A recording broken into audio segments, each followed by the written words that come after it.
Cando aquela noite escoitou renxer do outro lado da porta as táboas do parqué, Xesús Miranda, estranxeiro en terra allea, tivo a sensación de que os acontecementos dos últimos días se precipitaran irremediablemente sobre de él. E é que, malia ser Xesús unha persoa que pasara desapercibida durante toda a súa vida, calquer mínimo xesto seu, calquer mínimo atisbo da súa presenza naquela aldea, parecía ter contribuído a alterar a natural armonía que subxace baixo a convivencia dunha sociedade próspera. Todo comezara había tan só unha semana, ao chegar Xesús á taberna O Recuncho, un local sobrio e húmido, rexentado por Milagros, unha muller pequena de mediana idade, cuxa máxima aspiración era non ser molestada en exceso por quen se atopaba ao outro lado da barra. Acompañando a Xesús, viña tras del o seu can Nei, un can de caza xa vello co que se encariñara e que lle seguía a todas partes.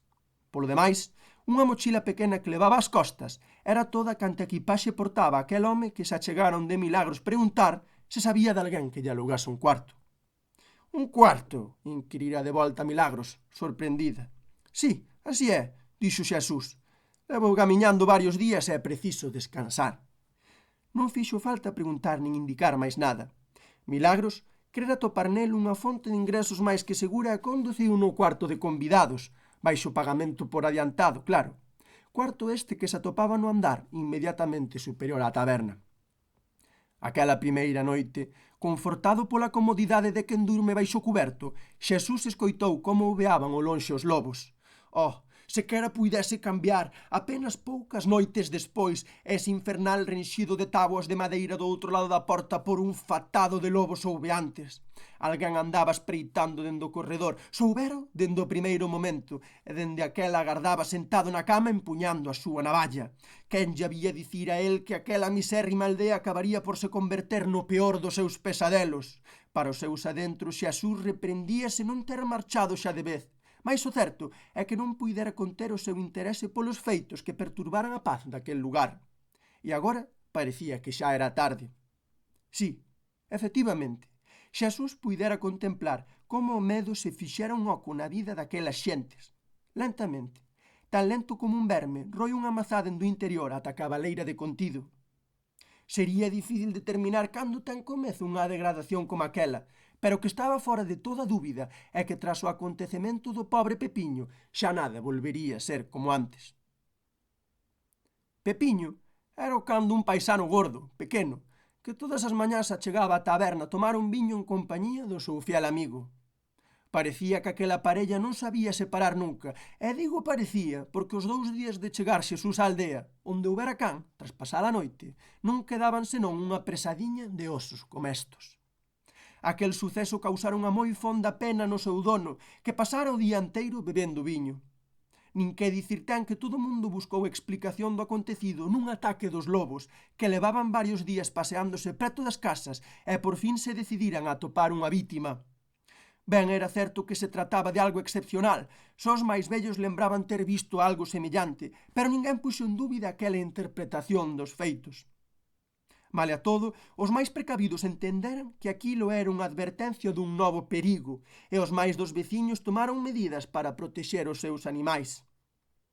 Durante aquela xornada xa se podía respirar no ambiente un certo desacougo que co tempo non foi senón lembrado como antecámara do que estaba por chegar. Aínda non ben tiña saído o sol cando a mañá seguinte xa se correra a nova de que os lobos tiñan atacado de volta.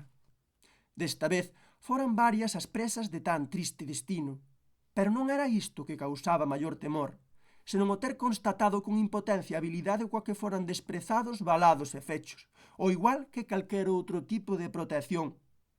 O que non fixera nada ata aquel momento puxo todo o que estaba da súa man para evitar ter que verse protagonista de novos incidentes. E deste xeito, día tras día, noite tras noite, volveron coñecerse cada vez máis escabrosos ataques, parte dunha espiral de medo e violencia que medraban por igual. E ali estivera sempre el, Xesús Miranda, presenciando como se estragara a paz que precedera a súa chegada.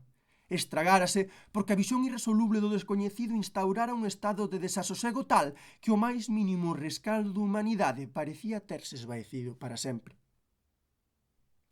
Non tardaron en chegar as primeiras acusacións, e con elas resucitaron antigas disputas entre veciños. Así é todo, tan pronto como viñeron, ben rápido se viron substituídas por unha confabulación que implicaba o único home do que ninguén sabía nada, Xesús Miranda.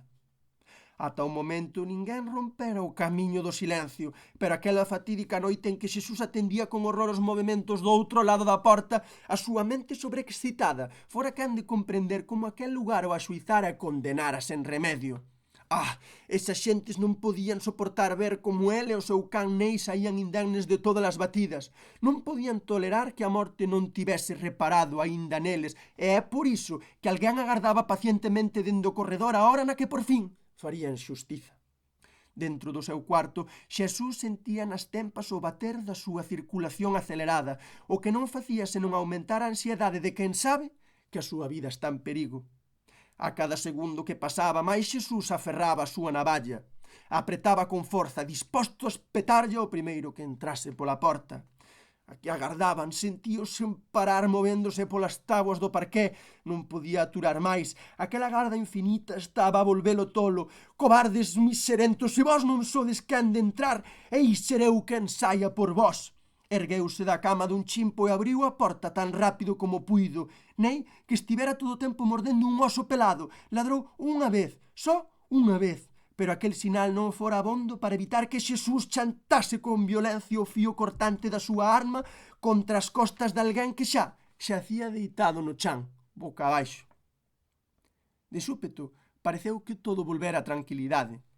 Xesús observou o corpo inerte enchoupado en sangue de quen acababa de matar.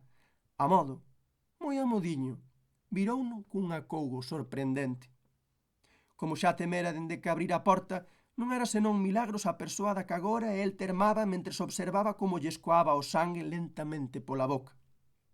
Aquel olor, aquel cheiro do sangue fresco todo polo corredor, fixera que a Xesús se lle nubrase a vista, e a partir daqui o decorrer da noite foi confuso e escuro. Sen ningunha dúbida, levara o cadáver canda el a un agocho nunha fraga próxima. Cavara a continuación, de maneira compulsiva, unha foxa sobre a que guindara os restos mortais de quen lle dera cubillo. E, por último, depositara a terra de tal xeito que ninguén puidese sospeitar o que sucedera. Despois de tal facer, recolleuse onde mellor puido nunhas penas para pasar o que quedaba de noite, consciente de que xamais podería volver á taberna. Estaba mareado, doíalle terriblemente a cabeza. Doéralle pola noite e seguíalle doendo cando acordou ao seguinte día, moitas horas despois, no mesmo lugar onde se deitara. Ao lonxe, sentía a xente da aldea. Era claro que xa sabían que a matara e agora de seguro que estaban a buscalo el.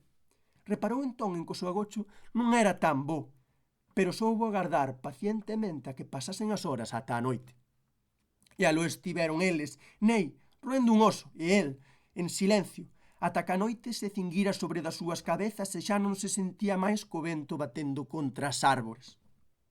Chegara a hora en que habían marchar por fin daquel lugar, pero antes, guiado por unha inseguridade cega, Xesús sentiu que debía soterrar aquel corpo lonxe de donde atopara a morte, e foi deste xeito que volveu paso tras paso ata o lugar onde o deixara apenas había un día atrás.